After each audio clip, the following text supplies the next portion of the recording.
mission specialist Oleg Platonov. The crew has since spent a few days in space, with those days docked to the space station being a handover period where they learn to live and work on station from the departing crew. Now, the returning Crew-10 members today are NASA astronauts Anne McClain and Nichole Ayers, along with JAXA astronaut Takuya Onishi and Roscosmos cosmonaut Kirill Peskov. Right now, the crew is currently suited inside Dragon, and both the Dragon and station hatches are sealed in preparation for departure. Once Dragon departs the station, the crew's flight home is expected to last around 17.5 hours.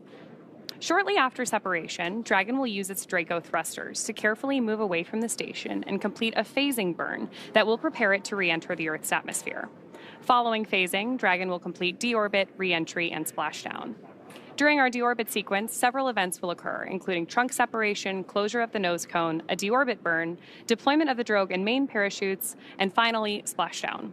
And of course, like all of our mission with Crew-10 so far, Mission Control, SpaceX, and of course on the big loop connected to Houston, we'll be monitoring their progress all the way. You've got a great view of Mission Control at SpaceX here, but we'll hear call-outs from Mission Control in Houston here shortly.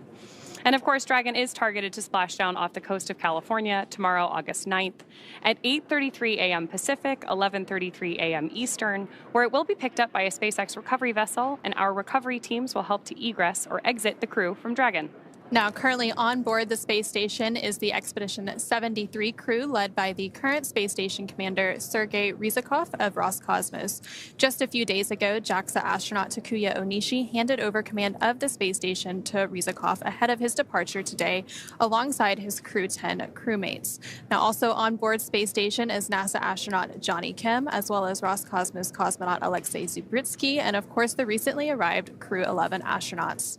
Now, just like its approach to the International Space Station, Dragon's departure and deorbit is designed to be fully autonomous, requiring no action from the crew on board. NASA astronaut Johnny Kim has helped the crew members prepare for today's departure and will be watching from the cupola, but the prime departure monitoring role falls on Anne McClain from inside Dragon. Mission Control in both Houston and Hawthorne will back them up as we step through today's undocking. And speaking of Mission Control in Houston, let's check in with NASA Public Affairs Officer Rob Navius at the Johnson Space Center in Houston to talk a bit about how the station crew have been preparing to send today's crew home and what we can expect from here until Dragon departs from station. Rob? Thanks very much, Anna. Here in Mission Control in Houston, the team on console is led by Flight Director Allison Bollinger. She's joined by spacecraft communicator Tess Caswell, who will be talking directly to the crew through that big loop you described, all the way through the exit from the so-called approach ellipsoid, which is the racetrack boundary, after which joint operations will conclude between Houston and your Mission Control there in Hawthorne, California. A short time ago, Bollinger polled her team of flight controllers here and received a go for undocking.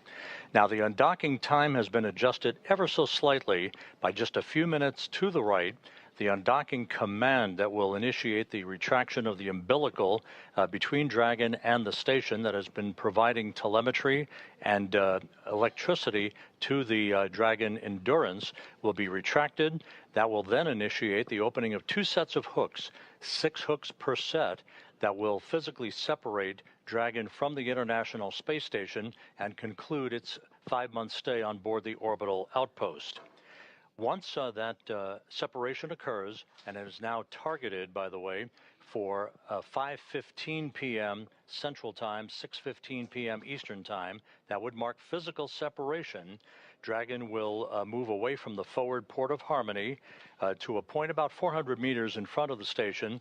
Then through a series of departure burns, we'll move to a point above the station, behind the station, and then we'll phase away below the station for a 17.5-hour transit to its deorbit burn and splashdown off the coast of California on Saturday morning, as you described. The crew statistics for Crew-10, very impressive. They will have spent 148 days in space at the time of their splashdown on Saturday morning, 146 days of which were locked in and working with the Expedition 73 crew aboard the International Space Station. McClain, Ayers, Peskov, and Onishi will have completed 2,368 orbits of the Earth a mission spanning 62.7 million miles. And McClain will have totaled 352 days in space during her 2 missions when she returns to Earth on Saturday. Ayers and Peskov, both first-time flyers, will have accrued 148 days, and Takuya Onishi, completing his 2nd flight into space, will have totaled 263 days on his 2 missions. So everything is all set for the departure of Crew-10 from the station. By the way, the delay, the wave-offs, if you will, because of weather over the past couple of days, concluded with a weather briefing this morning, and SpaceX and NASA were both go for undocking with the conditions, lighter winds, and even though there are some low clouds expected at the time of final descent for Endurance to its splashdown point off the coast of California, those conditions are well within limits to allow the undocking today and the return to Earth tomorrow for Crew-10. With that, we'll hand it back to Ronnie and Anna in Hawthorne and stand by for physical separation. Thank you so much, Rob, and thank you for those updates. Of course, the team will continue to watch and monitor the weather all the way through splashdown and as they make their way through those phasing burns and onto deorbit tomorrow morning. And we heard just a minute ago that the teams were doing their final go, no-go poll. Again, they do all of these checkpoints and sequence all the way up through undocking to make sure all the teams are ready to go. And should for any point they have to wave off last minute for weather or whatever it may be, there's of course opportunities down the road. Yeah, absolutely. And because it does take us time to get back from the International Space Station to our splashdown location, we're monitoring weather not just at the time of separation, but trying to do that forecast ahead to make sure that we're going to have an easy splashdown for our crew, who are coming back from, almost 150 days in space. I want to make sure it's a warm welcome back here in California. Yeah. And now let's take a moment to go ahead and meet the crew that we're bringing home today before they depart the International Space Station. So first up, we have NASA astronaut Anne McClain, who is your Crew-10 commander. Born and raised in Spokane, Washington, NASA selected McClain as an astronaut candidate in 2013. Crew-10 is her 2nd space flight after launching aboard the Soyuz MS-11 in 2018 and serving as a flight engineer on the International Space Station for expeditions 58 and 59. At the conclusion of this mission, as Rob mentioned, she will have spent 352 total days in space across her 2 missions, completing a total of 3 spacewalks for 18 hours and 52 minutes outside the orbiting laboratory. McClain is a West Point graduate and a colonel in the U.S. Army. She's a highly decorated Master Army aviator and has more than 2,000 flight hours in 20 different aircraft. McClain is also an avid rugby player and a former member of the USA Rugby Women's National Team, and she currently lives in Houston, Texas. The pilot for Crew-10 is NASA astronaut Nichole Ayers. Crew-10 is her first space flight, a major in the U.S. Air Force and the first member of NASA's 2021 astronaut class named to a crew. Following this mission, Ayers will have logged 148 days in space, completing 1 spacewalk for a total of 5 hours and 44 minutes outside the space station. Ayers is a graduate of the U.S. Air Force Academy. Dragon SpaceX on the Big Loop. Final reconfigurations for undock are complete and nominal. Ground is go for undocking. Undock sequence start time is 22:10.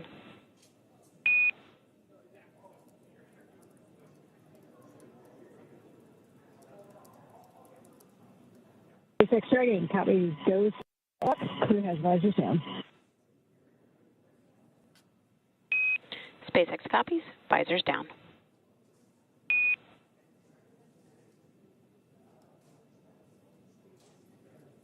We heard a little bit of chatter there between mission control here in SpaceX communicating with our crew on board. And we've got confirmation that visors are down. What we're doing right now is getting the crew into their fully suited up, ready to depart configuration, because we want to make sure that for all of these dynamic phases of flight, we have them safely inside their spacesuits. So with that, let's take it back to our crew. We were just discussing mission pilot Nichole Ayers, who is a graduate of the U.S. Air Force Academy in Colorado Springs, Colorado. She has served as an instructor pilot and mission commander in the T-38 Adair and F-22 Raptor, leading multinational and multi-service missions worldwide. She has more than 1,400 total flight hours, including more than 200 hours in combat. Ayers has a twin and was born in San Diego, California.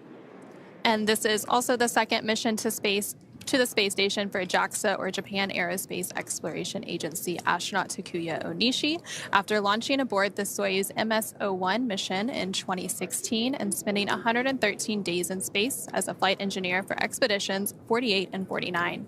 Following Crew-10, Onishi will have logged a total of 263 days in space. Onishi received a Bachelor of Engineering in Aeronautical and Space Engineering from the University of Tokyo and soon embarked on a career in aviation with All Nippon Airways in Tokyo.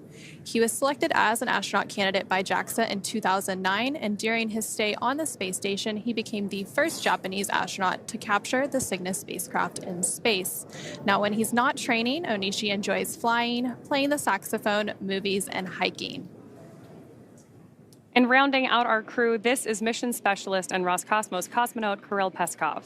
Like Ayers, the Crew-10 mission is also his first trip to the International Space Station. After the conclusion of this mission, he will have spent 148 days in space. Before his selection as a cosmonaut in 2018, he was a co-pilot on the Boeing 757 and 767 aircraft for airlines Nordwind and ECAR. Assigned as a test cosmonaut in 2020, he has additional experience in skydiving, zero-gravity training, scuba diving, and wilderness survival. And it's a great crew that we are bringing home. Of course, now on your screen, you can actually see a look inside Dragon that's looking over the shoulders of the pilot and commanders. So Nichole Ayers and McClain there in the center. They're all suited up and getting ready for today's departure. Again, we're just over about 10 minutes away from the undock command, and once that undock command is sent, it takes about 5 minutes to then have that physical separation from station, which will then mark the conclusion of their stay aboard the International Space Station as they make their way home to Earth. And just a few minutes ago, when we were introducing you to the crew, we heard some of those comms. Again, those comms were on what is known as the big loop. So that's that integrated communications loop that includes the team here in Mission Control in Hawthorne, as well as the Mission Control team in Houston, along with the space station crew with Expedition 73 aboard and the Dragon Crew-10, who is departing today. It basically allows all of those teams to be working in tandem and talking on one integrated communications loop. So throughout today's departure activities, that is where we will be hearing those communications between the ground and the station and crew aboard. And right now, the International Space Station and Dragon are orbiting about 260 statute miles above Earth, crossing the southern Indian Ocean.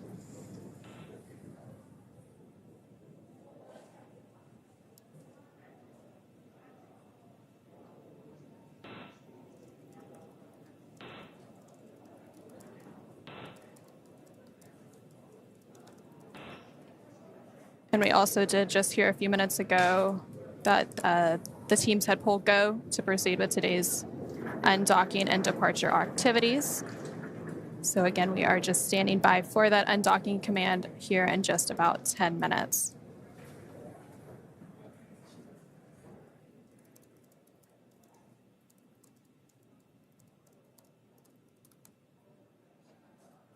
So again, right now, if you are just joining us, we are standing by for Crew-10's departure from the International Space Station. And the view on your screen right now is looking over the shoulder of the pilot and commander for today's mission, up at the 3 touchscreen displays inside the Dragon spacecraft. Our crew is going to use these touchscreens to monitor their progress as they move away from station, even though the maneuver itself is. And as we mentioned a few minutes ago, the Joint Flight Control teams did pull go to proceed with today's undocking and departure. And now that the Joint Flight Control teams are go for undock, we are just awaiting that undock sequence to actually begin. Again, the undock command is scheduled to be sent in about 9 minutes at 3:10 p.m. Pacific, 6:10 p.m. Eastern. Once that command is sent, it will take less than 5 minutes for Dragon to separate from the International Space Station, which has been its home for the last 5 months. At the planned undock time, SpaceX Mission Control will command the undock sequence start, which begins the automatic undocking process we were just talking about. The first step is for the umbilicals to retract. These umbilicals connect Dragon systems to the space station while docked, transferring power, telemetry, and commands between the two vehicles throughout Dragon's stay. Once that's complete, Dragon will unlatch itself from the space station by releasing the 12 hard capture hooks in 2 separate phases, which Rob was telling us about while he was with us a couple minutes ago. All that combined takes roughly 4.5 minutes.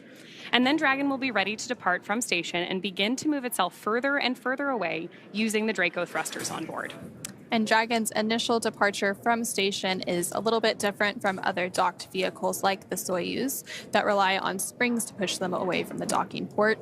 Dragon will actually execute 2 short thruster firings called undock burns, and that is what physically separates Dragon from the International Space Station. Those thruster firings use a combination of the 12 Draco engines around the base of the spacecraft, with the first breaking any stiction between Dragon and the docking port, and then the second slowly backing the spacecraft away from the station's Harmony module. And again, Dragon is currently docked to the forward-facing port on the Harmony module. Crew-10 docked last Saturday to the space-facing port. And following that physical separation, which we are expecting at about 3:15 p.m. Pacific, 6:15 p.m. Eastern, we will have depart burn 0, which is the first of 4 departure burns to begin moving Dragon further away from the space station. Depart burn 0 will then be followed by the second departure burn about 5 minutes later, and that will help move the spacecraft beyond the keep-out sphere. The keep-out sphere is an invisible 200-meter line centered on the space station, and it is one of several safety zones set up to govern spacecraft arriving and departing from. Before moving into the keep-out sphere, spacecraft have to be configured where they would not cross the imaginary boundary for at least 4 orbits, even if the spacecraft lost all maneuvering. And then after that, about 13 minutes later, today that would be around 3:34 p.m. Pacific, 6:34 p.m. Eastern, Dragon will then exit what is known as the approach ellipsoid. Again, it's another imaginary shape, this time a 3-dimensional ellipsoid measuring 4 kilometers by 2 kilometers by 2 kilometers in the same family as the keep-out sphere. One of the key differences with the approach ellipsoid is that vehicles outside of it have to be on what we call a 24-hour safe free drift trajectory, which means the spacecraft would not cross into the approach ellipsoid for at least 24 hours, even if it lost all maneuvering. Again, we're expecting the call for the undocking sequence to begin in about 6 minutes. And then after that happens, it'll be about 5 more minutes before we have physical.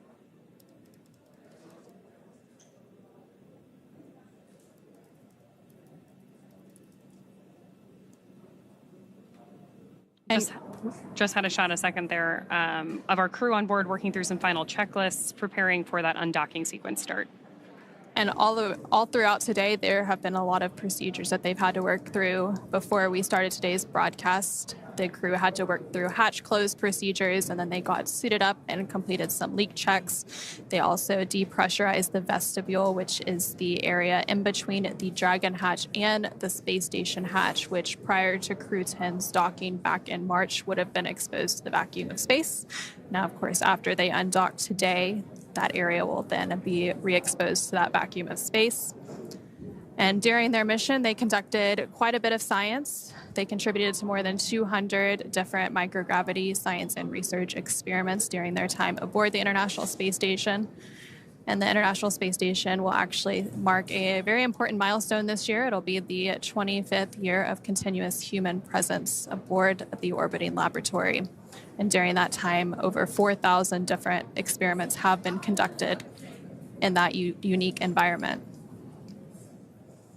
I'm always struck by when we do these webcasts talking about the expedition numbers of our crew, how many different astronauts have been on board station. And of course, today is the completion of the 10th crew rotational mission as part of the commercial crew program. And of course, our 10th Crew Dragon mission to the International Space Station as well. For those of you just joining us or have not watched an undocking before, in the lower left, range and rate available so that you can help monitor along from home, just like we're monitoring here from Mission Control.